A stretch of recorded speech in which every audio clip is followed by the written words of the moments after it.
प्रभु जीशुଙ୍କ नामରେ ସମସ୍ତଙ୍କୁ ନମସ୍କାର ଜ୍ଞାପନ କରେ। ଅତି ଦୁଃଖ ଶୋକାକୁଳ ପରିବେଶ ମଧ୍ୟ ଦେଇ ମୋର ପ୍ରିୟ ଦର୍ଶକଗଣ, ଆପଣମାନେ ଯେଉଁ ଭିଡ଼ିଓ ଦେଖୁଛନ୍ତି ଏହା କୌଣସି ସଭା ସମିତି କିମ୍ବା ମନୋରଞ୍ଜନ ନୁହେଁ। ଏକ ଦୁଃଖ ଶୋକର ଛାୟା ଖେଳି ଯାଇଛି ଗଜପତି ଜିଲ୍ଲା ଗୁମା ବ୍ଲକ ଅନ୍ତର୍ଗତ ବାଇସେଲ ଗ୍ରାମରେ ଷ୍ଟିଫାନ ରୈତଙ୍କ ଜନ୍ମ ହୋଇଥିଲା। ସେ ଏତେ ସରଳ ନମ୍ର ପୁଣି ପ୍ରଭୁ ଭୟ ଜୀବନ କାଟୁଥିଲେ। ଲୋକଙ୍କୁ ସମ୍ମାନ ଦେବା, ଲୋକଙ୍କ ଠାରୁ ସମ୍ମାନ ପାଇବା ତାଙ୍କଠାରୁ ଶିକ୍ଷା ମିଳେ। ମୋର ପ୍ରିୟ ଦର୍ଶକ, ତାଙ୍କ ସଂସ୍ପର୍ଶରେ ମୁଁ ଆସିଥିବାରୁ ତାଙ୍କୁ ମୁଁ ପ୍ରାୟ ଜାଣେ। ସେ ଅତି ଭଲ ଲୋକ ଥିଲେ।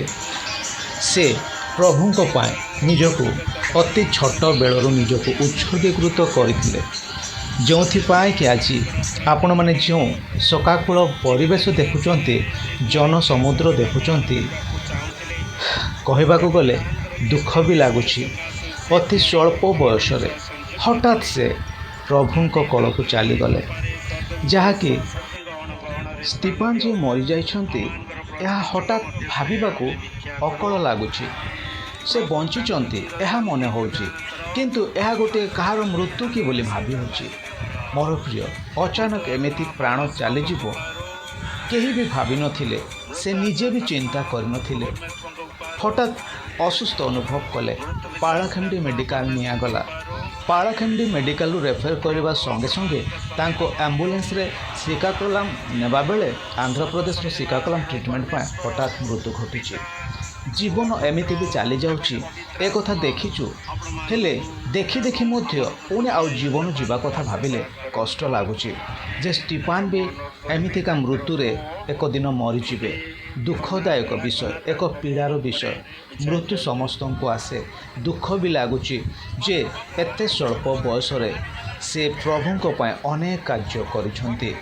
ମୋର ପ୍ରିୟ ଦର୍ଶକଗଣ, ପ୍ରଭୁଙ୍କ ଗୌରବ ପାଇଁ ସେ ଛୋଟ ବେଳରୁ ହିଁ ଯେଉଁ ଆଶା ପୋଷଣ କରିଥିଲେ ତାହା ସେ କରି ଦେଖାଇଥିଲେ।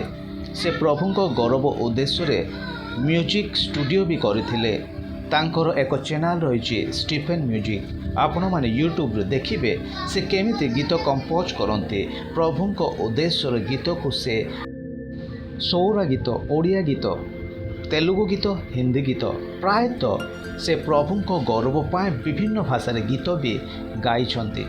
ମୋର ପ୍ରିୟ ଦର୍ଶକଗଣ, ଆଜି ସେ କଣ୍ଠ ରୁଦ୍ଧ ହୋଇଗଲା, କିନ୍ତୁ ଗୋଟିଏ କଥା, ଜଗତ ଥିବା ଯାଏ ଷ୍ଟିଫାନଙ୍କ ଗୀତ ସମସ୍ତଙ୍କ କାନକୁ ଶୁଭିବ।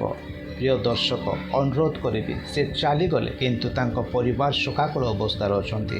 ନିହାତି ପ୍ରାର୍ଥନାରେ ତୋଳି ନେବେ ତାଙ୍କ ପିଲାମାନଙ୍କ ପାଇଁ, ତାଙ୍କ ଶୋକାକୁଳ ପରିବାର ପାଇଁ, ତାଙ୍କ ମଣ୍ଡଳୀ ପାଇଁ। Thank you.